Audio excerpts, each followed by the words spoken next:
Орчин цагийн дэлхийн уул уурхайн салбар хоёр үндсэн тулгуур зарчим ярьж байгаа.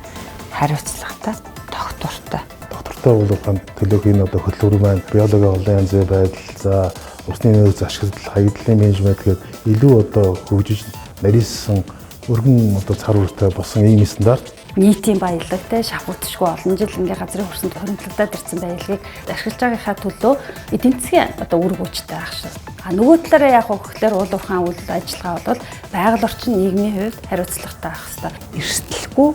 Эрсдлийг хамаагүй бууруулсан юм үр дүнтэй уул уурхайн үйл ажиллагааг хэрэгжүүлээд явандаа ирээдүйд үүсэх тэр олон асуудлуудыг бууруулж чадна гэж үзэж байна.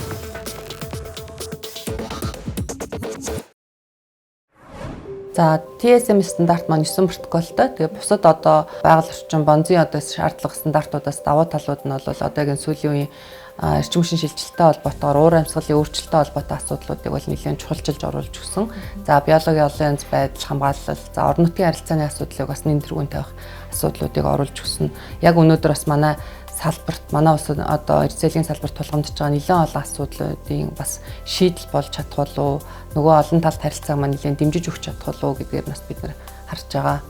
Орчин цагийн дэлхийн уул уурхайн салбар хоёр үндсэн тулгуур зарчим ярьж байгаа. Хариуцлагатай, тогтвортой.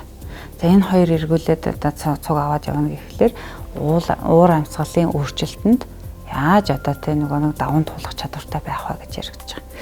За тэгэхээр бид нэр энэ одоо зарчмууд аваад явхаар уул уурхайн компани үйл ажиллагаагаа явуулахдаа байгаль орчин болоод нийгэм альва хор хөнөөл учруулахгүй байх тэр арга хэмжээг заашгүй авах хэрэгтэй болж байгаа. Орон нутгийн иргэд бүрэн үнэн зөв мэдээлэлтэй байгаа учраас би энэ одоо орон нутагтаа ямар нэг аюулгүйгээр өшөө цаашаа ингээ боломжуудыг эдлээд амьдрын гэсэн бүрэн итгэлийг тухайн хүнд төрүүлэх тухай асуудал.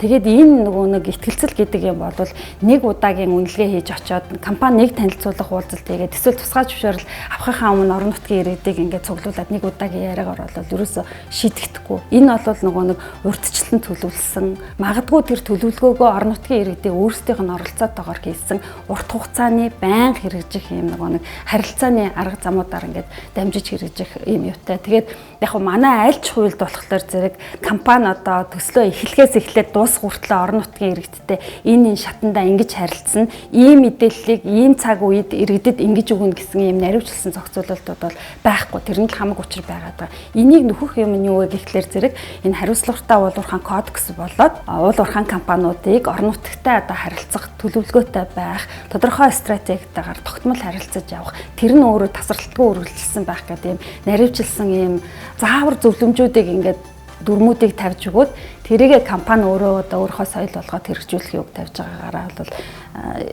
айгүй ач холбогдолтой. Одоо энэ уур амьсгалын өөрчлөлттэй үед болон доктортой уул уурхайн төлөөх энэ одоо хөтөлбөр маань одоо биологийн олон янзын байдал, за усны нөөц ашиглал, хаягдлын менежмент гээд илүү одоо хөгжиж нарийсан өргөн одоо цар хүртэй болсон ийм стандарт. Хариуцлагатай уул уурхайн стандарт бол 2000-ад оны эхээр гарч ирсэн санаж байна. За илүү бүсгийн шинжтэй одоо зөвхөн одоо байгаль орчин гэдгийг нөхөн сэргээх гэдэг одоо асуудлын хүрээнд ярьж ирсэн бол нөхөн сэргээлтийн уур амьсгалын өөрчлөлт гэдэг маань зөвхөн нэг орон нутгийн хэмжээнд биш, олон улсын одоо бүсгийн хэмжээнд шийдэх ёстой гэсэн агуулгаараа илүү одоо өргөн цар хүртэй болсон ийм стандарт. За тэгэхээр энэ бол нэлийн одоо хариуцлагатай уул уурхай тий үзүүлэлтийг бол нэлийн шалгасан орчин байгаль орчны асуудал байгаа байхгүй юу? Тийм тогтвортой уул уурхайд хүргэе гэхэд бол яалтчгүй байгаль орчин нийгмийн энэ одоо хариуцлагыг тий нэлээд стандартыг сайжруулах хэрэгтэй. Энийг бол өндөр түвшинд тавих хэрэгтэй. Олон улсын стандартуудыг хэрэгжүүлснээр тухайн салбар за компани байна. Өөрийнхөө тухайн компани одоо яг энэ чиглэлийн засаглал тогтолцоонд бий болж байгаа юм тий. Тэгээд нөгөө тэргуун туршлагуудыг бий болгож байгаа. Тэрүүгээрээ дамжуулаад салбартаа яг тухайн чиглэлийн одоо тэргуун туршлагыг нэвтрүүлэх одоо өөрсдийнхөө хийж байгаа яг энэ чиглэлийн нийгэм болоод нийгэм байгаль орчин эдийн засгийн чиглэлээр хийж байгаа үйл ажиллагаануудаа хуваалцах одоо сайн болж байгаа тал нь юу юм, бас сургамжтай тал нь юу юм, бусдад хуваалцах боломжийг бий болгож байгаа гэсэн үг. Тэгэхээр бидний одоо ингээд уул уурхайн салбар компани өөрийнх нь одоо жамын хөгжил гэдэг юм уу те гүйцэтгэлийн тухайн стандартыг дараагийн түвшинд аваачиж байгаа үндсэн суурь нь.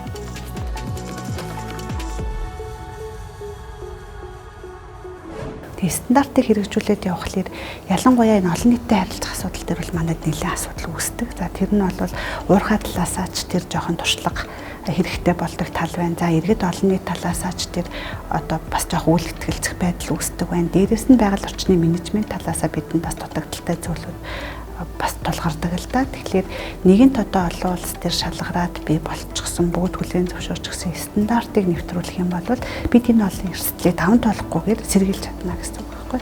Мэдээж энд Монгол улсад бизнес эрхэлж байгаагийн төлөө нийтийн баялаг те шавхагдшгүй олон жил ингээ газрын хөрсөнд хоригдлагдаад ирсэн баялагийг ашиглаж байгаагийнхаа төлөө эдийн засгийн одоо үр өгөөжтэй ах шиг. Эдийн засгийн үр өгөөж нь улсын төсөв болоод ялгаагүй орон нутагт бас тодорхой хэмжээнд үр өгөөж хүртээг явж явах хэрэгтэй. Тэр утгаараа уул уурхай бүхий орон нутгийн иргэдийн одоо ажлын байртаа болгох жижиг дунд бизнес эрхлэх боломж нэгдэх гээд өшөө илүү олон эдийн засгийн боломжууд орон нутгийн иргэдэд хүрэх хэрэгтэй. Нөгөө талаараа яг хөөхлөөр уул уурхай үйл ажиллагаа бол байгаль орчин нийгмийн хувьд хариуцлагатай байх хэрэгтэй. Ямар ч тохиолдолд одоо тэнд нөгөө нэг хүний эрхийн зөрчилд хүрэх үедтэй байгаль орчны бохирдолтой хоригдлыг төрүүлэхгүй явах хэрэгтэй. Тэгээ байгаль орчин нийгмийн энэ гурван хариуцлагатай байдал нэгдэжээж өөрөө уул уурхай үйл ажиллагааг хариуцлагатай байд доктортой хөгжлийн төлөө явж гин гэж хэлэх болов гэж бодож байна. Говийн хөгжлийг дэмжих санг одоо хамтын ажиллагааны гэрээг бид нар 2015 онд үзүүлсэн. Гол зорилго нь бол ерөөсөө оюутлогоо компаниас үзүүлж байгаа үр өгөөжийг орон нутагтаа хүртээе гэсэн зорилготойгоор. За тэгээд тэр хамтын ажиллагааны гэрээг байгуулад бид нар говийн хөгжлийг дэмжих сангаа байгуулсан. За одоо хүртэл одоо үйл ажиллагаа нь одоо доктортой явж байна. Өнөөдрийн хүртэл бол бид нар 170 тэрбум төгрөгийн хөрөнгө оруулалтыг өмнө говь аймаг болоод хам богц сумын доктортой хөгжилд хувь нэмрээ оруулаад явж байна. Тэрний бараг 30% нь бол яг боловсролын салбарт байна. 20% нь одоо эрүүл мэндийн салбарт байна тий. Тэгээд ийм ажлуудыг хийж байна. Нөгөө талаасаа гэх юм бол хам богдын одоо урт хугацаанд одоо хот болох одоо суурь одоо дэд үтцүүдийг бид нар говийн оюун хөгжлийг дэмжих сангаараа өнөөдрийн хүртэл бол дэмжиж явсан байгаа. За тэгээ 2022 оноос ахуулаад бид нар хам богдын одоо хөгжлийг дэмжих чиглэлээр тусгаалan одоо хам богдын хөгжлийн төлөөх оюу толгойн хурцгуур сан гэдгийг одоо байгуулад үйл ажиллагаа маань явж байна. Тэр сангаараа бол бид нэр 50 сая долларын хөрөнгө оруулалтыг одоо хам богд сумын одоо мастер төлөвлөгөө хэрэгжүүлэхэд одоо хувь нэмрээ оруулнаа. Тэр хувь нэмэр нь бол одоо 2040 он гэхэд хам богд сумыг иргэдэд ээлтэй одоо гэр бүл ээлтэй ногоон ухаалаг доктортой хоцорон болоход одоо хувь нэмрээ оруулж байгаа гэсэн үг байгаа. Энэ уул уурхай аж ахуйн нэгжүүд өөрийнхөө үйлчлэгийг явуулахад нэлээд олон хуулийн эрхлэлтийг хангаж ажилладаг. Та бүхний мэдих одоо датрын хууль, нийгмийн дадлын хууль, за ингээд эндээс байгаль орчинтой холбоотой юм бол усны тухай хууль, аюултай хуулийн тухай хууль, за наривцын үндэсний тухай хууль гээд маш олон одоо хуулийн харилцаанд орж явдаг байгаа. Байгаль орчны хууль тогтоомж, за салбарын стандартаар дамжиж энэ төрийн бодлого маань хэрэгжиж явдаг.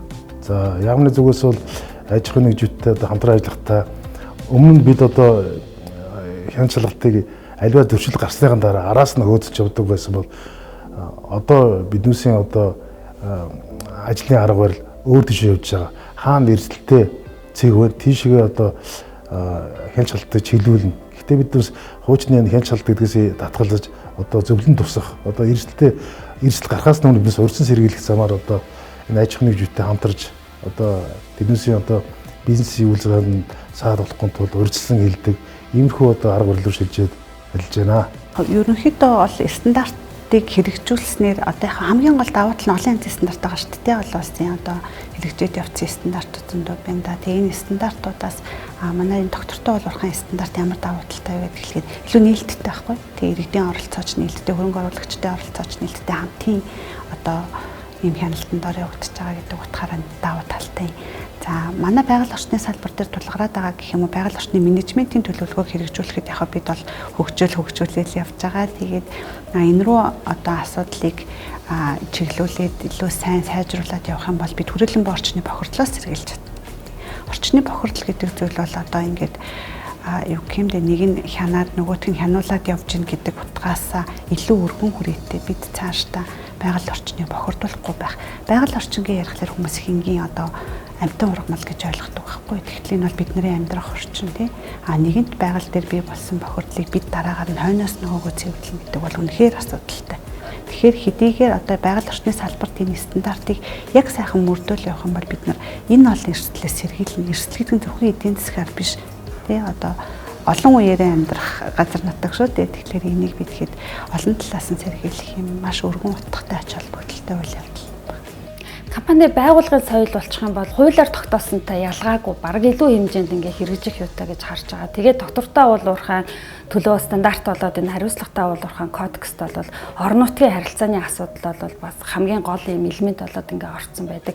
Энэ утгаараа бол мэдээж энэ сайн хэрэгжих юм бол орон нутгийн иргэдэд ээлтэй те одоо өнөөдөр гараад байгаа компани нөхөн сэргээлтээ хийхгүй явчлаа. Эсвэл компани талаар бид нэр ерөөсөө мэдээлэл авч чадахгүй байна. Энд нэг юм асуудал болоод тахшгүй байна. Гэхдээ бид нар мэдгүй учраас айгаад байна гэдэг энэ айдас болгоомжлол тэрэн дээр суурилсан одоо үл ойлголцол магадгүй нөгөө уулуурхаан үйл ажиллагааг тасалдуулахад хүрээд байдаг тэр орон нутагт үүсэж байгаа тэмцэл одоо арилах ач холбогдолтой гэж бол харж байгаа.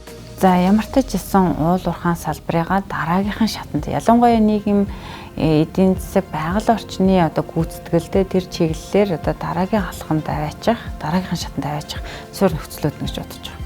Тэгээд энэ өөр компаниуд өөр одоо стандартыг хэрэгжүүлээд өөр практиктай буюу өөр одоо тэр нэг практиктай байхгүй одоо ингээ бүгд хамтдаа урагшлах. Тэгээд одоо компаниуд одоо нийгэм эдийн засгийн чиглэлийн гүйцэтгэлийг сайжруулахаас гадна салбарыгаа дараагийнхын шатанд аваачих үндсэн суурь гэж бодож байгаа.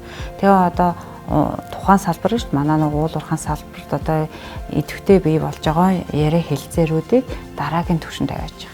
Нийгмийн асуудал харилцан хамтарч хэлцээр бий болгох, ярилцлага шийдлээ олдог суурьуудыг энэ одоо зарчмууд бий болгож байгаа. Тэгээ одоо иргэдтэй харилцахад, олон нийтэд харилцахад, орон нутагтай харилцахад ямар асуудал гарч байна. Энийг бид хэд яаж хэрэгжүүлж даван туулдаг вэ гэдэг зүйлүүд нь стандартаар тодорхой байдаг учраас түүнийг хэрэгжүүлээ явах юм бол эдгээр бүх асуудал хамаагүй илүү цэгцэрэн. Дээрээс нь бид эрсдлийг хамаагүй бууруулсан юм үр дүнтэй уулуурхай үйл ажиллагаа хэрэгжүүлээд явандаа ирээдүйд үүсэх тэр олон асуудлуудыг бууруулж чадна гэж үзэж байна.